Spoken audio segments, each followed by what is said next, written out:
Nadie en la plataforma de Weather Horizon imaginó que aquella tarde tranquila en el medio del Golfo de México se convertiría en uno de los peores desastres industriales de la historia.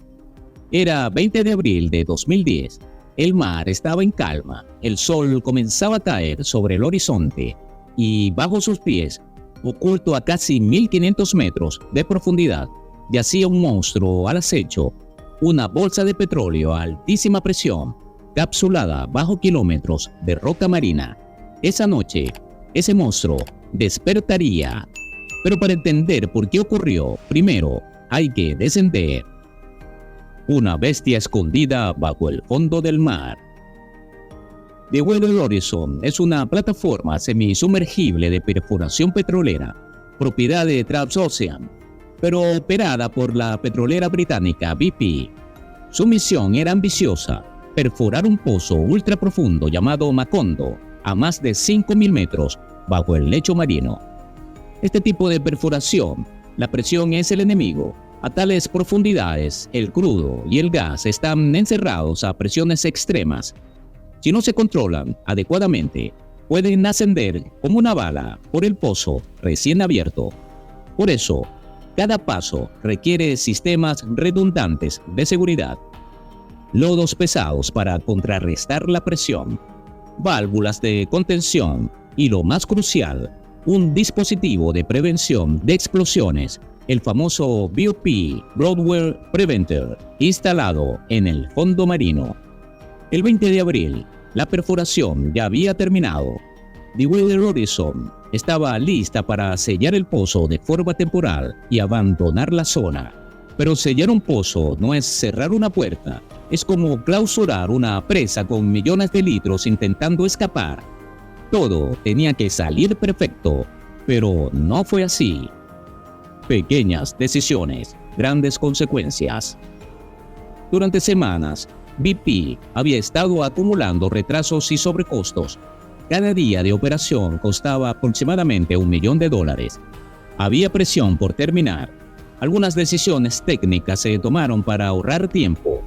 Usar menos estabilizadores en la tubería, cambiar la receta del cemento que debía sellar el pozo e incluso ignorar resultados ambiguos en las pruebas de presión. Esa tarde se realizó una prueba crítica para asegurar que el pozo no filtraba. Los resultados fueron extraños. Se registraba presión como no debería haberla. Algunos técnicos propusieron hacer otra prueba, pero los supervisores decidieron continuar. Todo está bajo control, dijeron. A las 21:49, el infierno comenzó a subir el pozo. La explosión.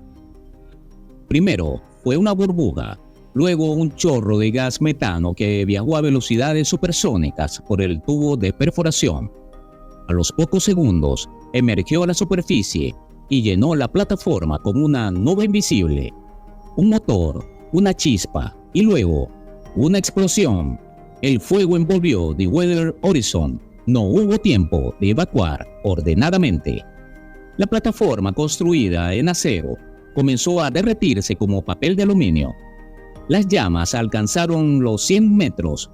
Desde la costa, a más de 60 kilómetros, se veía una columna de fuego que parecía salir directamente del océano. 11 trabajadores murieron, decenas resultaron heridos, y bajo el agua, el pozo seguía escupiendo petróleo sin control. Una herida abierta en el mar. En un inicio, BP dijo que la fuga era moderada, apenas unos miles de barriles por día, pero estaban equivocados, muy equivocados. La tubería principal, conectada al pozo, se había quebrado a 1500 metros de profundidad, y el BOP, ese dispositivo diseñado precisamente para evitar esto, había fallado. No se cerró. El resultado, un Heisler submarino que arrojaba entre 50.000 y 70.000 barriles de crudo al día directamente al océano.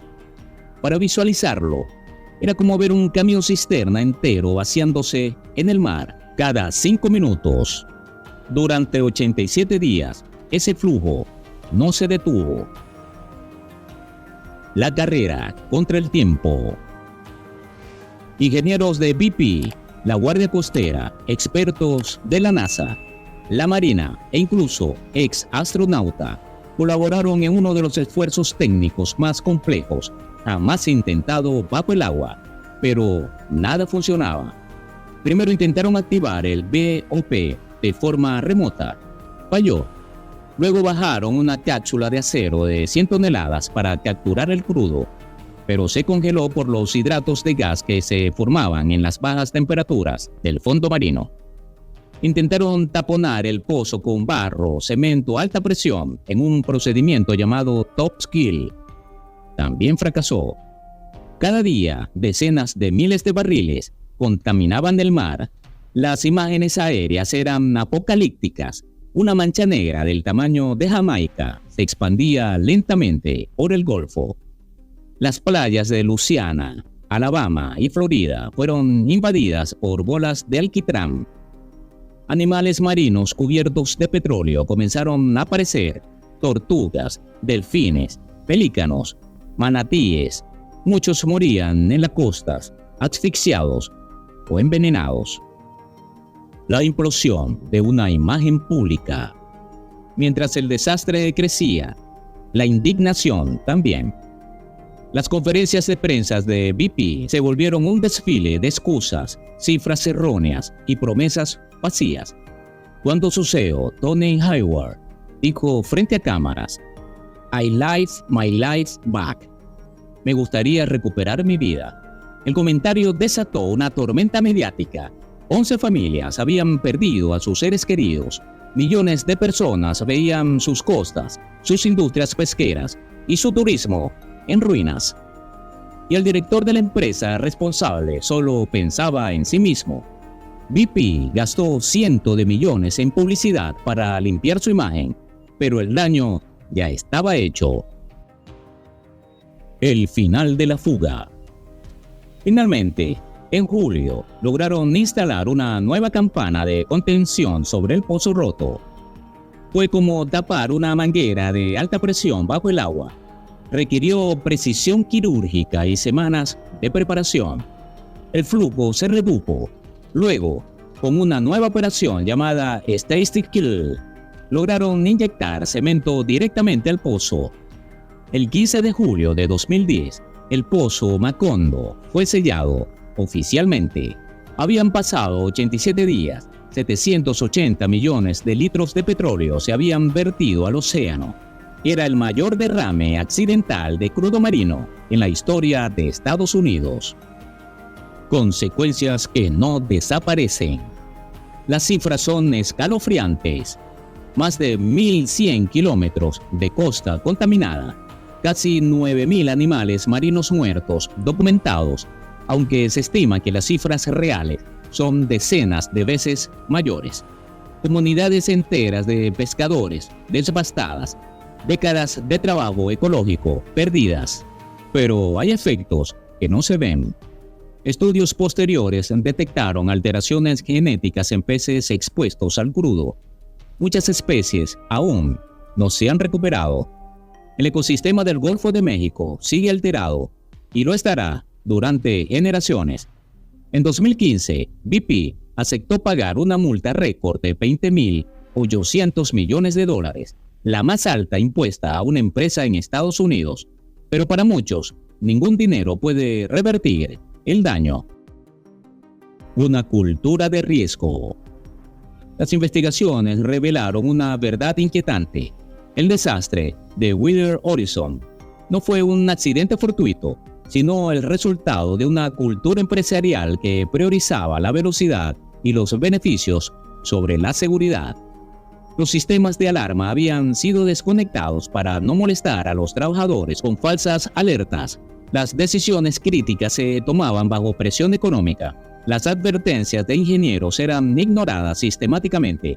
Fue una cadena de negligencias y cada eslabón contribuyó al colapso.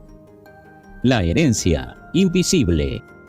En años posteriores, la historia de Deepwater Horizon inspiró libros, documentales y una película protagonizada por Mark Webber. Pero más allá del espectáculo, permanece una pregunta incómoda. ¿Hemos aprendido algo? A más de una década del desastre, decenas de plataformas siguen operando en el Golfo con riesgos similares. La demanda de petróleo no ha disminuido, la dependencia energética continúa y en el fondo marino, bajo kilómetros de roca, otras bolsas de presión esperan.